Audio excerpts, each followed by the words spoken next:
Hey guys, it's Jeff Warshaw again. I'm going to do a video today on some of my favorite B film noir movies. Um, these are movies that were made by small independent companies. They obviously didn't have the budget of Paramount or Columbia or Warner Brothers, who did such movies as The Postman Always Rings Twice, Gilda, Laura, um, Double Indemnity, and some of the other big classics, This Gun for Hire, The Big Sleep. But some of these are really good and very well produced and have A-list actors in them. And some of the best performances are in these smaller films. Of course, the term film noir was not used when they were made. They would have just been called thrillers or crime movies or detective movies. Film noir is a French term that was coined in 1947 by Nino Frank in Cahiers du Cinéma, cinema notebooks, based on 4 films that he'd seen. Anyway, some of these movies are just as good, I think, as the big budget ones. I'm doing them in chronological order, so I'm starting in 1946 with Decoy, one of my favorite B Noirs, starring the very beautiful Jean Gilly, who unfortunately died at the age of 38 from pneumonia. It also stars Sheldon Leonard and Vince Everett and Vince Edwards, I'm sorry. Vince Everett, I'm sorry. Herbert Rudley, Marjorie Woodworth, and Robert Armstrong. It was written based on a story by Stanley Rubin, directed by Jack Bernhardt, who was married to Jean Gilly at the time this movie was made. It's a crazy story. It centers around an armored car robbery where Robert Armstrong as Frankie Owens, a gangster, robbed an armored car and got away with $400,000, which he then buried somewhere and won't tell anybody where it is. Unfortunately, he shot the driver, so he is now condemned to death in the gas chamber.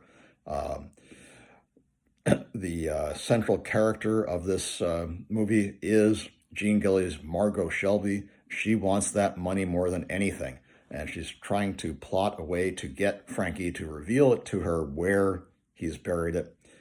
He won't go for it. He's still trying to get off, and he's trying to get his pal Jim Vincent to get him off. They don't really have any hope of that, and so Margot comes up with a crazy plan. She's heard of a substance called methylene blue, which can revive people who are poisoned by cyanide. Now, this, I think, was a technical gaffe by the writer Stanley Rubin. Yes, methylene blue can, if administered quickly enough, reverse the effects of sodium cyanide, which is the type you might get in rat poison. Not hydrogen cyanide, which they use in the gas chamber, which is like 100 times stronger, and it certainly can't bring people back from the dead. But if you're willing to suspend your disbelief, the plot gets very crazy at this point. Margot plots that they're going to allow Frankie to be killed in the gas chamber. She corrupts the prison doctor by basically seducing him with the promise that she's going to share this money with him and they're going to have a great life together. She's gorgeous and he falls for it. And what they do is they let him be executed. The doctor signs a certificate that says he's to be cremated without an autopsy. They smuggle him out using a driver that they've substituted for the real driver, and he gets killed, by the way, by Jim Vincent. So they use his corpse instead of Owens's to cremate. And then the doctor takes him to his private study and revives him using both methylene blue and a heart-lung machine, just long enough so that he reveals to Margot and to Vincent where he's buried the $400,000. He draws a map. He tears it in half, giving one half to Margot and one half to Edwards, who then shoots him. So he's dead permanently now. So now Margot's got a problem. The doctor has a problem too, because he sees that Margot and Vincent are really lovers, and he's kind of trapped in the middle. He's complicit now, and he can't go to the police because he's in just as deep a mess as they are. A lot of strange things happen. There's a cop who's sort of onto them, played by Sheldon Leonard, who is also rather smitten with Margot. He says at one point, a great line, "Don't let that pretty face of yours go to your head." And she smiles wickedly back at him and says, or yours, obviously aware that he's kind of in love with her. Um, he replies, well, women with pretty faces like yours who use them like you do don't live long. That turns out to be rather prophetic. Um, she and Vincent and the doctor now drive off towards the locations on the map. The doctor is very dejected and is drinking and acting like an idiot, and they're obviously going to have to get rid of him at some point, but they can't quite yet. So what she does next is very devious. She lets the air out of one of the tires in her car, and when Vincent goes to fix it, after he's fixed it, she runs him over and kills him. At that point, a terrific scene. The doctor says, I'd like to kill you. She hands him a loaded revolver and just sort of sits there and smiles, knowing that he can't do it. Totally emasculates him. Takes him out, makes him dig up the treasure, gleefully shoots him twice, leaving him for dead. Then she drives back to the city, which is San Francisco in this case, and is going to, drive off with this case full of money and live happily ever after. Well, things don't quite work out that way, obviously, as they never do in noir. The doctor's not dead, and he manages to stagger his way back to the city, back to her apartment, shoots her, then falls dead at her feet. She's relaying this story through flashback, which is a common scheme in many noirs, like DOA, and tells Jojo, the cop, that how these things happened, and does one final really cruel thing. She says, why can't you come down to my level just once? And she intimates that she's going to kiss him, and when he leans over, she just laughs her last breath in his face, totally humiliating him in front of his fellow police officers. Evil all the way to the core. And some noirs, the bad girl has some element of good. With Margot, there is none. She just wants that money, period. And the irony is, of course, when Jojo opens the box, there's only $1 in it and a note that says, to all of those who double-crossed me, I leave you this $1 for your efforts. I left the rest to the worms.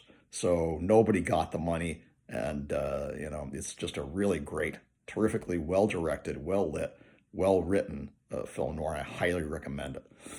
Next, we're going to 1948, and one of my favorites, Sleep My Love, which stars, directed by Douglas Sirk, who you might know from a little film called Inherit the Wind about Clarence Darrow. Put out by Triangle Productions, stars Claudette Colbert, Robert Cummings, Don Amici, and the extremely gorgeous Hazel Brooks. Also a very young Key Luke, who played Master Po on Kung Fu. And very funny Rita Johnson as a kind of a ditz, and George Coulouris is a very menacing character. Claudette Colbert is a socialite. She wakes up in the middle of the night on a train from New York to Boston, screams. She has no idea how she got there.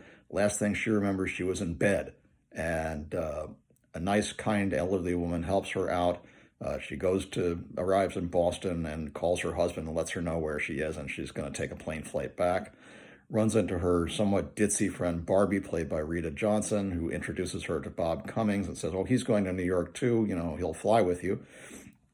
Cummings doesn't know that she's married and starts kind of coming on to her on the flight, and then she finally drops the bomb that she is married, and that kind of makes him crestfallen, but he wants to take her home anyway. She lives in the very glamorous area of New York called Sutton Place on 57th and Riverside Drive. Still a very glamorous place, very luxurious, and in what's basically a mansion. Don Amici meets them and expresses his concern and thanks Cummings for bringing his wife back. And he's got his arm in a sling and reveals that she accidentally shot him while she was sleepwalking, apparently. He's not going to report it to the police because he doesn't want to get her in trouble.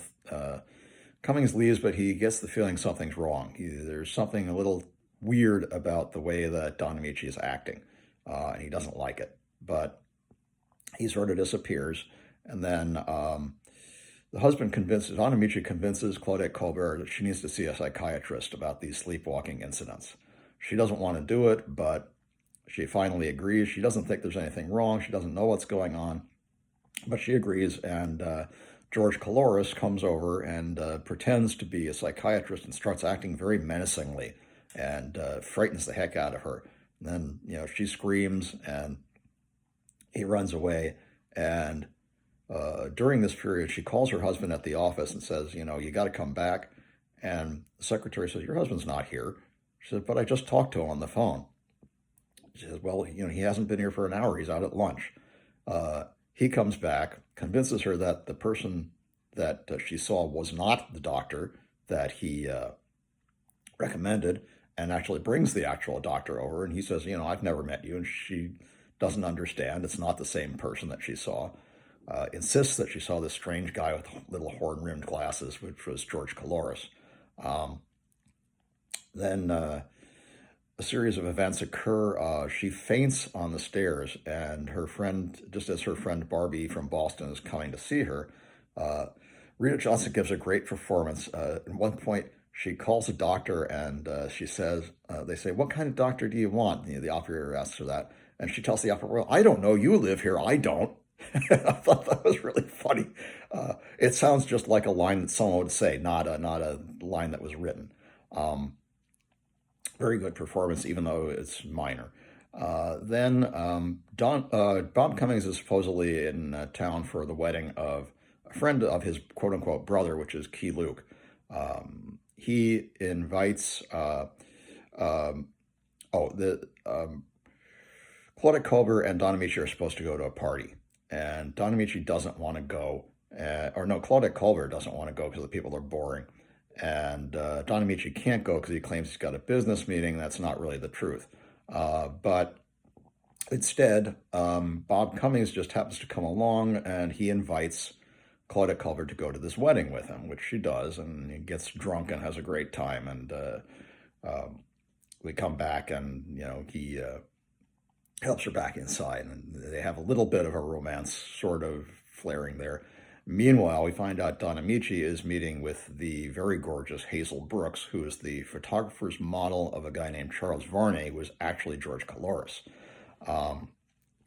He buys her a very expensive emerald bracelet, but she doesn't want that. She wants his money, his wife's money, that is, and to marry him and to live at their house, which Amici is planning. We find out that he's been drugging Claudette Colbert's cocoa at night and using hypnotism to convince her that these things are real. The guy with the horn-rimmed glasses is coming to get her. And at the climactic point, he almost gets her to jump off a balcony, but at that moment, Bob Cummings just happens to show up because, again, he feels there's something funny going on, and he stops her from jumping. And Don Amici pretends to say, "Oh, thank you. You saved her. You're a wonderful person."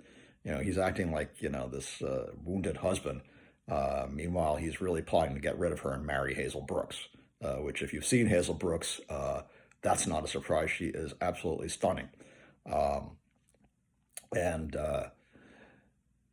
As things go along, it turns out that he's also planning to basically double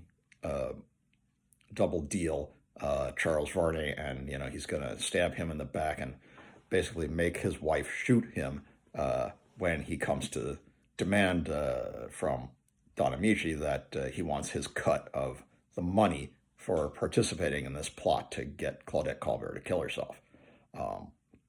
It's weird, it's atmospheric, great music, great acting. I highly recommend it.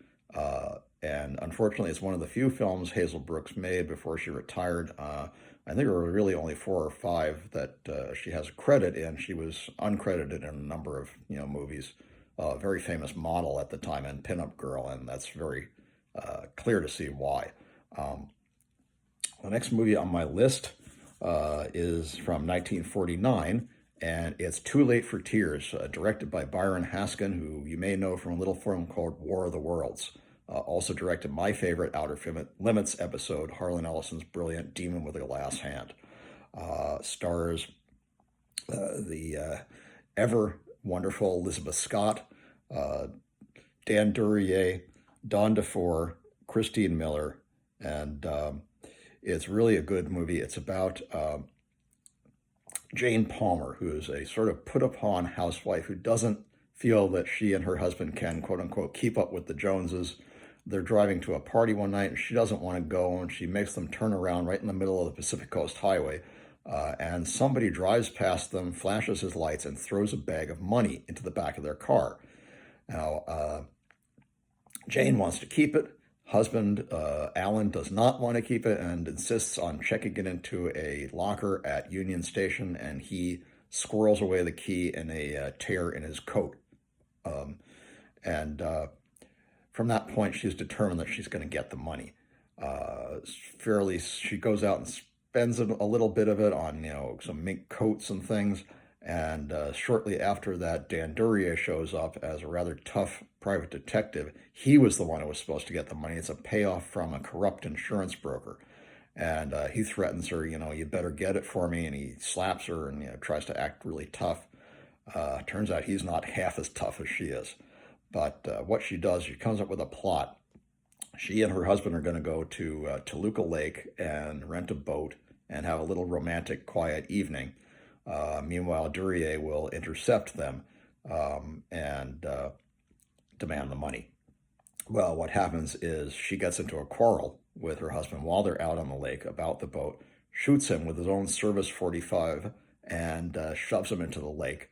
Then Duryea happens along, and she puts him in her husband's overcoat and hat, and they exit so they can be seen leaving together, which establishes an alibi. Goes back home, is almost intercepted by her husband's sister, Christine Miller, who happens to live across the street, across the way in another apartment. And she kind of makes some excuse about Alan's not feeling well, or he went down to the drugstore to get himself something to eat, and he'll be back later. Then she capitalizes on that by about 3 o'clock in the morning. She knocks on Christine's door and says, "I'm worried Alan hasn't come home. I don't know what's going on, and I think he left me for another woman," which Christine doesn't really buy. She almost instantly knows that something's wrong. Another monkey wrench in her plans comes along when Don DeFore, claiming to be a guy named Don Blake, who served in the USAAF with her husband over in England, comes by and wants to see him. And she has to make some sort of excuse about, oh, he's not here, and, I don't know where he is. And she gets him sort of involved in the plot of, oh, my husband's missing, what happened. They find his car down by the PCH, and that sort of convinces the police of this story that she made up that he ran away. Meanwhile, Dan Duryea is getting madder and madder. He wants his money. What's she going to do? How's she going to get it for him? And she convinces him that they have to get rid of the sister because she's too suspicious. Asks him to get some poison so she can kill her. Puts poison in a glass of milk, which she hands to Christine, but Don Blake intercepts them, wants to take Christine out, and puts the milk back in the fridge, which it brings up an interesting point I'll bring up later. Then she and Dan Duryea are at odds. They're trying to figure out, what's the best way is to get the money. He's meanwhile, and Duryea is realizing just how tough she is. She says at one point, "Don't ever change, Tiger. I wouldn't like you with a heart." I think that's one of the best lines in noir. She's very tough. Eventually poisons him after she finds out where the ticket is in Alan's coat. So now all she has to do is go to Union Station and get the ticket. She's smart enough to figure out that her husband might not have wanted her to pick up the bag. So she seduces basically a guy who's just standing at the counter to go get it for her. Tells him, there's money in there. Wouldn't you like to spend a little of it on me? And he agrees. He goes, gets it, and then he sees the note that the husband had written that says, "If a woman comes to claim this, call the police." So he doesn't want anything more to do with her. Well, now she's home free. She's got the money. She goes to Mexico and starts living a grand life. Of course, as a noir, no crime goes unpunished. Blake shows up, tells her his name isn't Blake, it's Blanchard. He's the brother of a man she previously married who killed himself, and he's out for basically revenge. She offers him the money to go away, and in a very stupid, I think, ending, she throws the suitcase full of money at him, slips on the money, and falls over a balcony to her death. I would much rather have seen an ending like Body Heat, where she just got the money and kept it and lived a happy life, the end. But you couldn't do that in the 1940s. Crime had to be punished. She had committed 3 murders, maybe uh, 3, because we don't know if Christine ever drank that milk. All Blake did was put it in the fridge. He didn't throw it out. So it's possible that she drank it later and died. Um, so it could be 2 murders, it could be 3. One of the best femme fatales in all of noir in that movie. The next one is from 1956, and it's Blonde, or 1948, I'm sorry, Blonde Ice, which was also directed by Jack Bernhard, from, I believe, Film Classics. Uh, Stars Leslie Brooks, Robert Page, and Michael Whalen are the principal actors. Um, Leslie Brooks plays an ambitious newspaper woman named Claire Cummings, who we see marrying a very rich man at the beginning of the movie. Despite the fact that she's marrying him, she flirts rather openly with her former lover, uh, Robert Page, and as Les, and gives him a very passionate kiss out on the balcony. She explains to the husband that it's just a goodbye kiss and he's an old friend, and he buys that, being rather thick, I think. But very soon their marriage starts to fray. They go down to Los Angeles for a honeymoon, and she spends money at the racetrack, and the husband doesn't like it. And she disguises that he's basically a skinflint, writes a letter to Les, which the husband accidentally discovers, and he says, well, that's it, we're over, I'm getting a divorce. And she says, well, California is a community property state. If you get a divorce, you got to give me half of everything. He says, no, I won't. I'm going to take this letter to the attorney, and you won't get a dime. You can keep your gambling money, but goodbye. He leaves. She comes up with a diabolical plot. She hires an unscrupulous charter airline pilot to take her to San Francisco and back to Los Angeles in one night, which even then was possible. It's not a very long trip. It's about 450 miles. So he does that. She goes back to the hotel in Los Angeles, orders room service to sort of establish an alibi. She had previously ordered some sleeping pills at a pharmacy, again, establishing a time that she was there. Then she does fly back to San Francisco alone, tells Les that her husband has gone to New York, and asks him to come pick her up, and drive her back to their house, which he does. And then he discovers the husband dead. He assumes that he committed suicide, though he doesn't really have any reason for thinking that. There's a gun by his side, and he's shot through the head. So the police start to suspect Les. They know that he has affection for Claire, and thought that he came around and did it. He doesn't really have a clear alibi. He was out playing poker or something, and can't account for his exact movements around the time that the husband was killed. Meanwhile, Claire is going on to her next little plot. She wants to get her husband's estate probated, needs a good attorney, spots Michael Whalen as a soon-to-be senator, and asks if he'll handle it because he's an attorney. He's rather smitten with her, and she decides to use that and manipulates him into proposing marriage. And just before they're about to be married, he has a psychiatrist who's talking about her and says that she has a need for adulation and money and fame and things. And he has a talk with Michael Whalen. And after that, Whalen comes in and sees her kissing Les again and says, that's it, we're not going to be married. She gets very angry and stabs him to death with a letter opener, which she then hands to Les as he walks into the room. So his fingerprints are on it, and all these people come in and see him. And he's basically, that's it. He's dead to rights.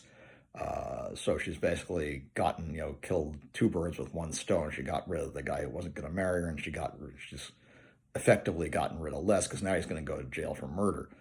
But the police somehow know that it's not true, especially after the testimony of the psychiatrist, who tells them that she's basically psychotic, and they're going to try and trap her.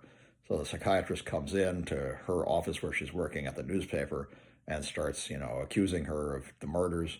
And, she says, oh, that's ridiculous. I didn't do it. Les did. And, you know, she's typing something. She's typing up a story. And more and more people come in and start accusing her. And she says, well, I've written out my confession. I did it. I killed Hanneman. I killed Blackie. Blackie comes and tries to blackmail her. I forgot that. And she shoots him as well, the pilot. And so now she's committed 3 murders. And in the end, they do get her to confess. She's going to shoot the psychiatrist, and pulls a gun out of her drawer, and they all struggle with her, and she ends up shooting herself, and that's the end of it. And the ironic line is her ex-boss at the paper says she wasn't even a very good newspaper woman. So not only did she do all this in vain, but she wasn't even a good newspaper woman. Great noir, very tense and interesting, and Leslie Brooks is really good looking. My next one is from 1956, Crime Against Joe, which stars John Bromfield and Julie London and Henry Calvin and Patricia Blair. Directed by Lee Sholem and produced by Bel Air Productions. Very interesting, very nuanced, well-layered noir. It's very rapid. It goes by quickly. Joe Manning is a frustrated artist who lives with his mother, and he goes out on a bender one night, and he sees a beautiful singer who later ends up dead. But he sees the singer, and he's kind of flirting with her, and the bartender doesn't like it, so he takes him outside and beats him up.